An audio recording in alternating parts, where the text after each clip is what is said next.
Hey everybody, how y'all doing? Hope everybody's good. Hope everybody's in good spirits. Good morning, good afternoon, good evening to everybody. Yeah, man. So today's episode, I want to do something a little bit different today. I want to talk about podcasting and this whole Math Alpha situation. To me, has opened my eyes to a lot of things, and I want to talk about that, and I want to get into some of the things that I think that how you can avoid to being in a situation that he's in. You can avoid being in that type of situation. So before we get into that, I got to get a legendary spill. This is Torch Talk. If you like the content, please consider subscribing. If you're new here, let me work for your subscription today. All the beautiful, single, sexy ladies, put one in the chat. All the fellas, y'all know the final ones that just don't harass them. I don't sell no merch, but I do have content absolutely free. But if you want to leave a donation, Cash App is right here on the screen. No more PayPal. They call me the Hidden Gem. 1,300 subscribers, over 17,000. And yes, I am the King of the North. Let me know what kingdom you are from. Hit the air horn for y'all for being here with me. Love y'all for sticking with me. You know what it is, man. I'm always going to give you the real and authentic and truth from the heart. So look, man, let's get it. All right, man, this comes courtesy of Flacco. You already know what it is. So let's get it. I just watched a podcast with Uriel Leisure, Math Hoffa, and Ray Daniels. And what I took away from this podcast, simply to be honest, is they represent, or their mindset represents, everything that's wrong with the media space, or more specifically, the black podcasting space. Everyone already know the Math Hoffa situation. Math Hoffa, admittedly so, was making $200,000 a month. However, his co-hosts felt like they were being underpaid and lowballed. So, but they were fine with being lowballed. They were fine with being underpaid. All right, so I want to talk about that real quick before we go any further. I could never do that. I could never do that. I mean, I guess that's why I'm not as big as a lot of these podcasters right now. I will be eventually, but I could never do that. I would just have to work by myself. I could never be making almost $250,000 a month, and my podcast co-host is making pennies. Even if they were making, I don't know, what would be considered pennies to $250,000 a month? A month now. Some people don't make that in a year. Some people don't make that in a lifetime. Not a lifetime, but you know what I mean. It takes them 5 years to make something like that. $250,000. I could never do that. If I'm making that type of money, my co-host is at least at the minimum making, probably, if I have two co-hosts and I'm making that, they probably making at least 50 or more. If I have two co-hosts, they making 50 a month. You know what I'm saying? And to me, that's fair. That's actually beyond fair. But for them to be making pennies, they probably was making like lowballed. I'm talking like maybe 10,000 a month, something like that. But that's crazy. That's crazy. As long as they could do their own thing. So they already had a podcast before they joined Math Hoffa podcast. So they just resumed their podcast they already had. However, Math Hoffa wasn't with it. He gave them an ultimatum. You either quit doing your own podcast or you're fired from this podcast. And they felt like that was unfair. We're already being underpaid, and now we can't even do our own thing to supplement what we're not getting paid over here. So they chose. That's a big mistake on his part. It's one thing you never do, right? And I think a lot of dudes do that. They do that a lot when they become, they try to act like they're corporate America. You know what I'm saying? Or corporate.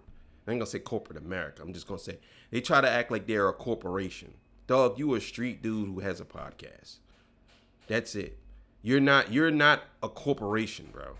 And if you were, you would go about it a different way. You know what I'm saying? But let's be clear here. In corporations, they do stuff like that. That does happen when you work for a corporation. It does happen. But if you are a podcaster, why would you even do something like that? In my opinion, I don't think you should ever do anything like that. I think if you have a podcast and you come and work for my podcast, keep your podcast because it only brings more eyes to us. And I'm going to explain that in a second. But let's keep it going. The gamble on themselves and they left, and that ultimately led to like a snowball effect for all the other hosts to leave as well. Now, when Math Hoffa was on this recent podcast with Earn Your Leisure, he was asked about that, and he was asked about, yo, what type of mistakes did you make, or what did you learn from that era? And to me, like Math Hoffa's response was very disappointing because it shows to me that Math Hoffa didn't really learn anything.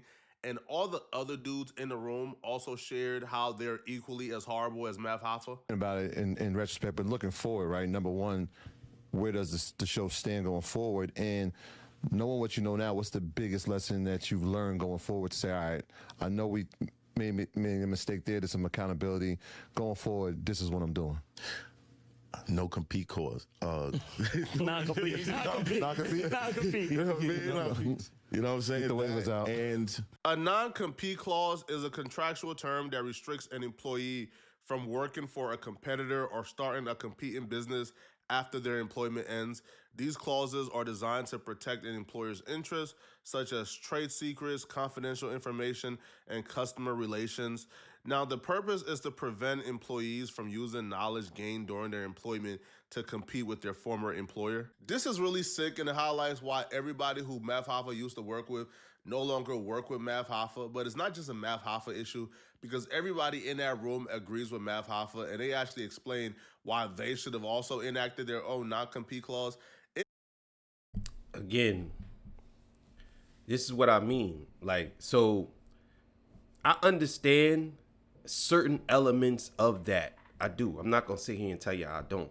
I understand certain elements of that. But you also got to understand that it don't always have to be the way that you think it is. You know what I'm saying?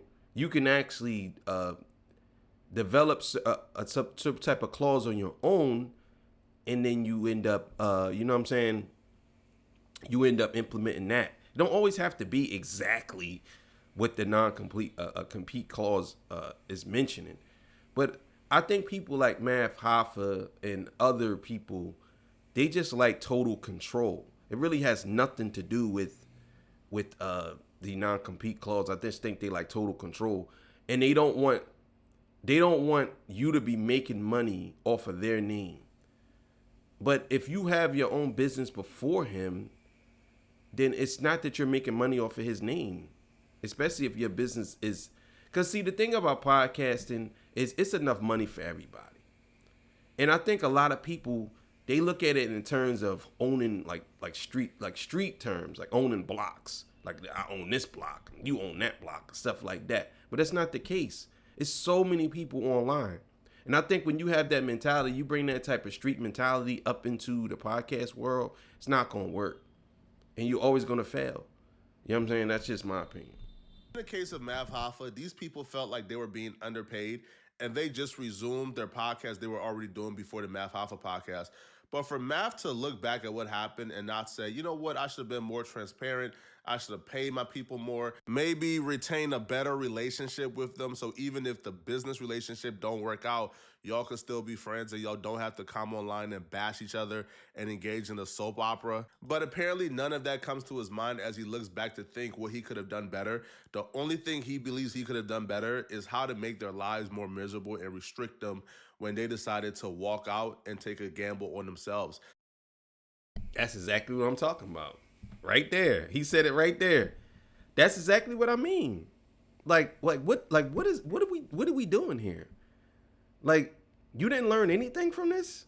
So the only thing you learned is you should implement a non-compete clause in this whole thing.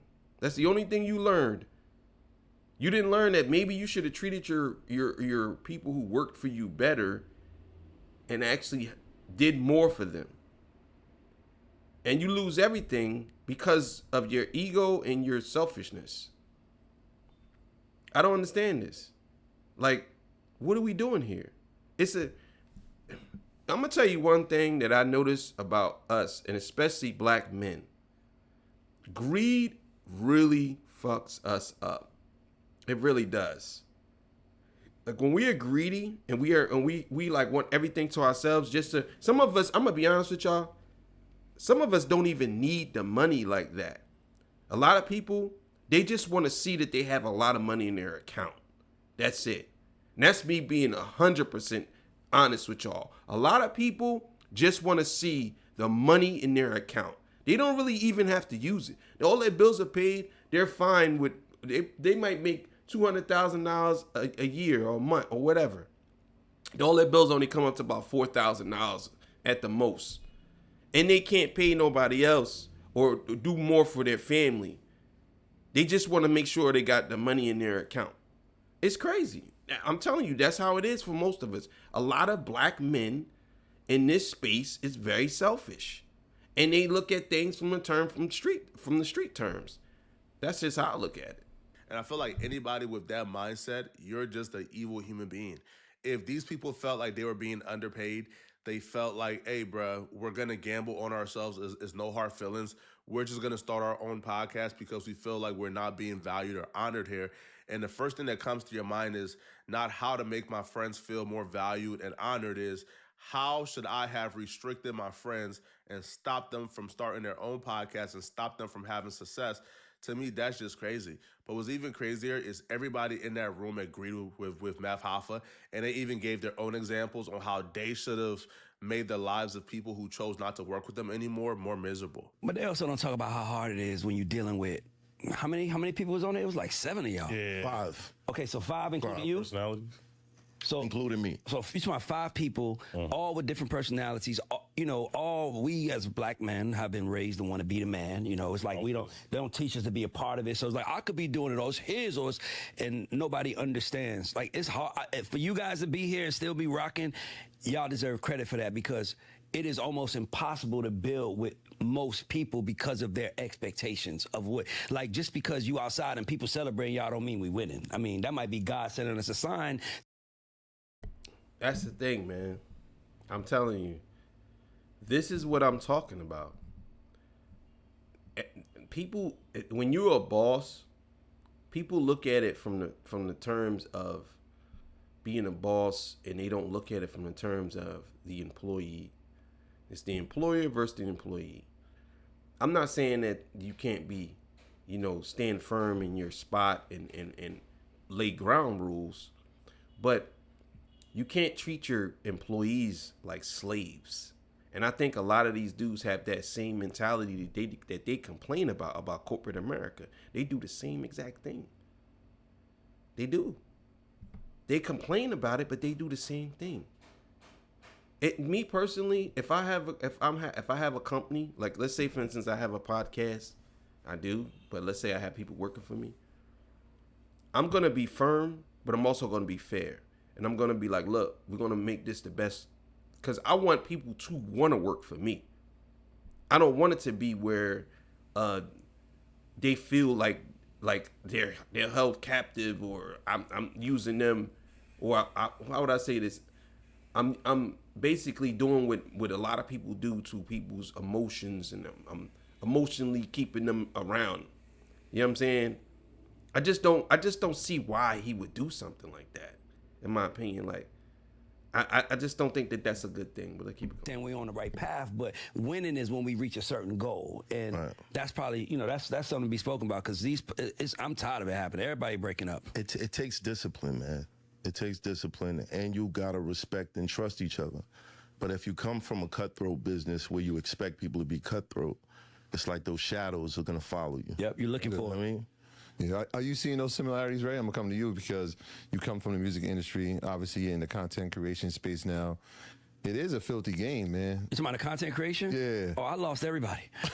Talk about it, man. I lost everybody. So, like, I'm actually feeling bad for him, because I'm like, at least you got to 1 million. Like, I would lost everybody when I didn't even wasn't monetized yet. My people was leaving because, like, they thought, people don't understand. I'm a successful music exec, so I make 7 figures from music. I'm investing that. So because I want to do a podcast, I paid everybody in the room, including my co-hosts. And then, so it's like, before you started making money. What? I paid day one, because I already know that they're going to come in my office. They see how my office is. They like, oh, he got it. So you know what? Right. How much you want? I'm going to pay you for the month. And I paid everybody. And then and then it started becoming their dream now. So now they're like, I got stuff to do. I got to go shoot another person's podcast. Hold on. You weren't even shooting pot. I was like, I created this. Look at how appalled he sounds. You can't tell this man that he don't sound goofy and he's not wrong. Giving somebody an opportunity doesn't mean that this person has to put their dreams on the back burner. If this person. That's 100% facts. And on top of that, you should encourage them to do it. You should have said, well, here's what we want to do. You want to do a podcast? Okay, cool. We're going to do your podcast, and I'm going to come on there as a special guest. And we're going to work on that. And then you could thrive. Now, do you want to, are you like, the door's open. Do you want to continue to work here as a podcaster? Because if you do, then we're gonna figure it out to where you could work here certain days and you do your own podcast too. Or if you want to say, okay, I'm gonna put my letter of resignation in, and I'm going to end up doing my own thing, and I'm still going to support you. That's how I look at it. So I don't understand how how a lot of these dudes be like, well, what you mean? Like, nah, maybe I didn't make, maybe I seen that I can make it. I'm doing this with you because you got to understand, everybody ain't gonna always agree and want to be around you all the time. Let's be clear. I'm gonna be honest with y'all. Everybody's not gonna want to do that. Some people are gonna want to do their own thing, even if you did start them out and they wasn't even thinking about podcasts. Some people might be like, you know what? I wasn't even into this until you got me into it. Now I'm really into it. So I want to do my own podcast because I want to have my own special guests on. Yeah, that's cool. I don't see nothing wrong with that. I actually think that me as the top guy, I should be encouraging that. Now, you should start your own joint and get your own viewership. But once a week, you come here. If you don't want to do that, then we just, we work it out where you just do your own thing, and then I'll help you send you off, and that's it. That's how it should always be, in my opinion. Wasn't thinking about podcasting as a viable option for their future, but once you show them the light and now they're expanding and going out and doing other things and collabing and they're trying to build themselves up, there's nothing wrong with that. Anybody who has a problem with that is somebody who, A, either has ill intentions, or two, you're just a control freak. Because in this situation, you saying that this person going out and trying to build for themselves is wrong, and they're not even getting equal equity in the quote-unquote company. So essentially, I should sit here, make you millions of dollars while being underpaid, and look at this as if it's my dream. So my dream should be making you millions of dollars, right? Like, my purpose in life is to make you millions of dollars while I'm being underpaid. And then when I try to go out and build myself my own ecosystem, I'm wrong for that. And I don't understand how anybody who considers themselves pro-black or pro-creator or pro-media can even have that mindset, bro. That's exactly what I'm saying. How can you say that you're pro this and you basically want to behold people to work for you, and that's it? I should have made sure that I had a clause in the contract or whatever. It's like, wait, hold up. So you claim you don't need me, but yet and still you need me. It's like, me personally, I just don't see why and how that a lot of these people do the things that they do. I just don't understand it. I don't understand why they do the things that they do. Like, again, I wouldn't have did that. I tell my friends all the time when they come on my pod, you should start your own. And people be like, I don't know, man. I don't know if I'll just come on you. It's like, nah, bro, start your own, because I'll help you. Because my thing is, it's better. You know what it really is? I'm going to be honest with y'all. I'm going to tell y'all exactly what it really is. What it really is a lot of these dudes don't want you to become bigger than them. That's what it is. And a lot of these dudes probably need you more than you need them, because they're nothing without you. You know what I'm saying? And I think people look at it from that point of view, like, well, my co-host is probably in their head, this guy's really good. Can't have him do his own podcast because he'll be my direct competition. But a lot of you niggas are stupid, because if you help him build and be like, look, build your own podcast, we're gonna work together. It's kind of like TDE and Kendrick and PG Lane. BG Lane still affiliates and works with Kendrick. People act as if they can't work together if they become successful. It's like once you become successful, I can't, for some reason, you don't think that you can actually reach out to me and help me up now.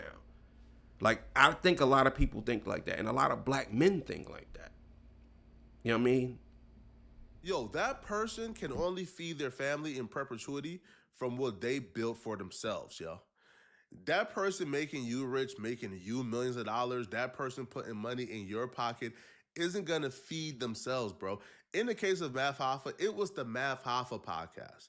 They were his co-host, but he didn't treat them like partners. He didn't like give them equal equity. No, these people were being paid like salary. And it was salary that was laughable once they seen how much was coming in. In the Ray Daniels situation, these people were being paid like W-2 employees, like 9-to-5ers.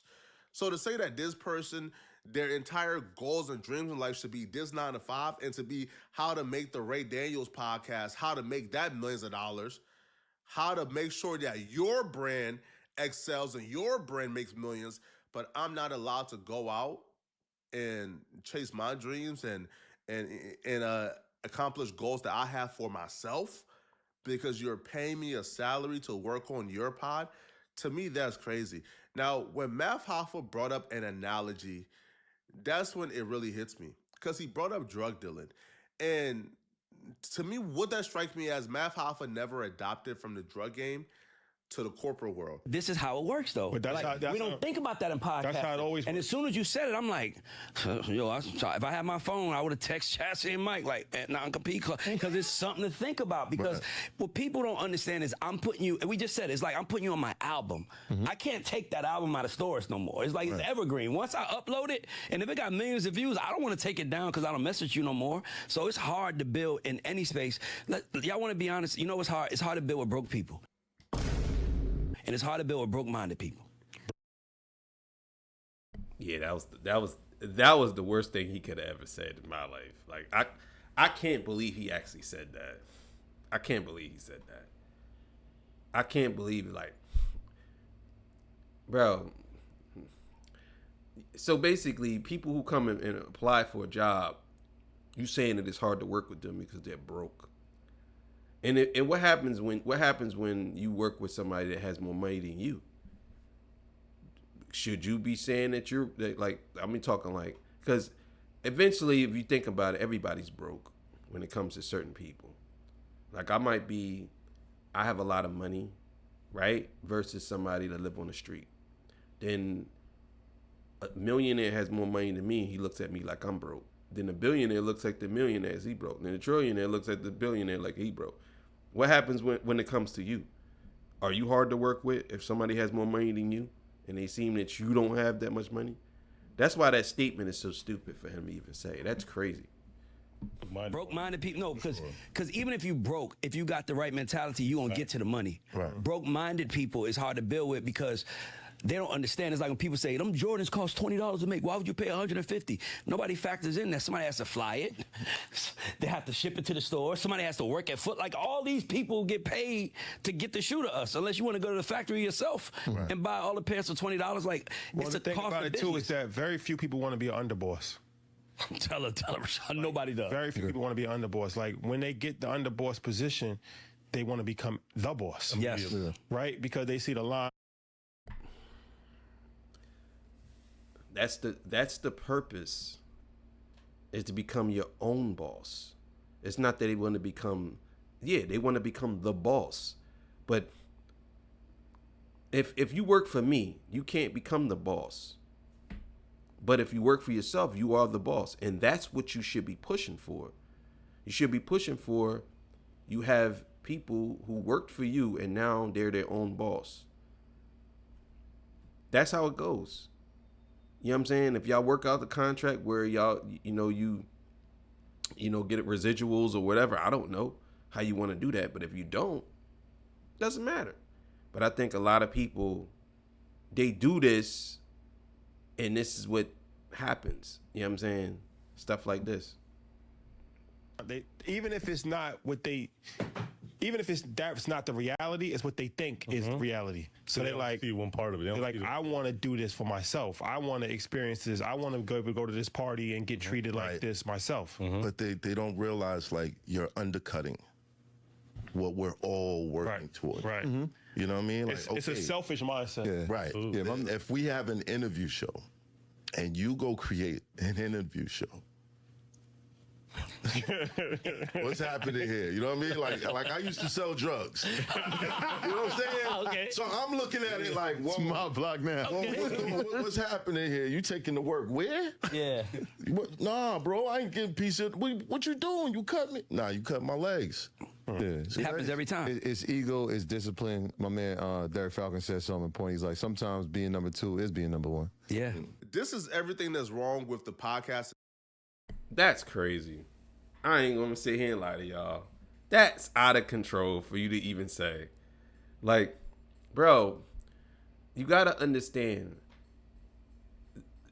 We are living in a different time now. And a lot of you dudes need to grow up. I'm gonna be honest with y'all. A lot of y'all need to grow up, bro. Get past that whole mentality of the drug dealing game, bro. It's over. It's over. If it wasn't over, you'll still be doing that. But there's no so when you say, so you basically treating your employees as they're the product, or they have the product. The product is interviewing, and you're telling your employees that they can't interview people on their own is ridiculous. That's nuts. I understand this, that what you're trying to convey, but when it comes to this, it shouldn't be that way. It should be as many eyes as you can get on your show. You're going to do it. Even if you have to, it's called expanding. So if you say, even if you're using your terms of the drug dealing game, you expanding. Yo, you going to control this part. Let's do your podcast over here. And then what you do is you create a podcast and you create a whole conglomerate and you do the same thing. But we're gonna keep it under the same umbrella. Or we're just gonna expand. You become a partner, and you become a partner, and they become a partner. And we're gonna do all that. But see, a lot of y'all just want everything to yourself. That's what it is. Everything to yourself. Space, especially like urban podcasting, bro. And while we see a lot of urban podcasts split up before their time, because of this particular mindset, bro. One person, the podcast is literally named after you. It's the Math Hoffa podcast, right? So I'm not only supposed to come here and do my job fantastically and build up your brand and build up what you got going on, but I'm supposed to look at this as a podcast where I have equity in. A podcast where I should treat it like, I have equity in, and put everything else I have on the back burner and not create no other opportunities for myself. I should make this the sole opportunity in my life. And I'm not even being granted equity. I don't have no partnership, meaning, if a big deal comes today, if Revolt, because they were talking to Revolt about like a $2 million deal. If Revolt comes with $2 million today for me, Math Hoffa gets what, 1.9 million, and then he splits up 100,000 between 4 other people. And then I'm supposed to look at that as if, bro, just the goal, we got a hit podcast. The hit podcast is under you. Like Ray Daniels, the hit podcast is under you. If you want people to treat it as if, they are partners, or as if they are bosses, or as if they are owners, then grant them ownership of the podcast as well. But if the podcast is centered around you, if the podcast is created to build you up, and these people are just like your henchmen, then, bro, you're flawed for not expecting these people to go out and try to also be a boss, or try to also be, like somebody who's successful in their own right. And anybody who has an issue with that, man, there's something wrong with you from my perspective, bro. You feel me? And these people apparently had their podcast before Math. Math wanted them to stop their podcast they were already doing in order to do the Math Hoffa podcast. But let me know in the comment section, what do you guys think about this? Yeah. I understand exactly where he coming from with that. You know what I mean? Flacco. I mean, I think that being in this podcast space, that's why I kind of don't work with nobody. I work by myself. Because to be honest with you, when you work with a bunch of people, the demands. It's different things that happen, and you have to really put your own stuff on the back burner. Me personally, I could never do that though. I could never treat if someone works for me and I've become successful. I'm going to treat them as their partner, especially if we built something together. If this is torture talk and it's just me, then that's what it is. And if I did it for, let's say I did this for 10 years and then I invited somebody in and they worked for me, I'm still going to give them a good salary, but it's not going to be they control my show. No, that's not going to happen. Now, if we decided to make a show together, or if I make a show and they come in like, I don't know, a year later, yeah. But if I'm doing this for a long time, I understand. But I'm not going to ask people to stop doing what they're doing. No. I'm going to take into consideration that you came into this from what you was doing, and you can probably continue on doing what you're doing. But again, I'll be honest with y'all, a lot of black men don't like the fact that you might get bigger than them. That's just what it is. They don't want you to get bigger than them. They don't. They would rather see you work under them. You know what I'm saying? And I mean, truth be told, there's a lot of people who do stuff like that. You know what I'm saying? And me personally, they have that boss mentality, but they really are not bosses. They really are not. They just make decisions like they're a boss, but they don't actually look at things from the point of view of how a boss can actually, you know what I'm saying, an actual good boss. Because people look at it like every time they think of the situation of when they talk about bosses, whenever they look at a situation when they talk about bosses, it's mostly, how would I say this? It's mostly an evil boss. They don't look at it from the situation of, well, maybe I should be a better boss. You know what I'm saying? And also too, people feel like if you become a part of something, and let's say, for instance, I made somebody a partner. People look at it things from, if I make you a partner, then you can take my company. So I can't never make you a partner. It's like, no, bro. Everybody always looking at it, oh, look, this is a cutthroat business. Why would you have people around you that's cutthroat? I don't understand. Well, you don't really know because you'll know. And you put things into place where you can't be affected, they can't be affected. You know what I'm saying? And y'all agree. That's just what it is. And be fully transparent. I don't understand why you don't. But either way, man, thank y'all for joining me. I appreciate y'all. That was a pretty interesting episode. I'll see y'all on the next one, man. I'm out of here. Peace. Bye.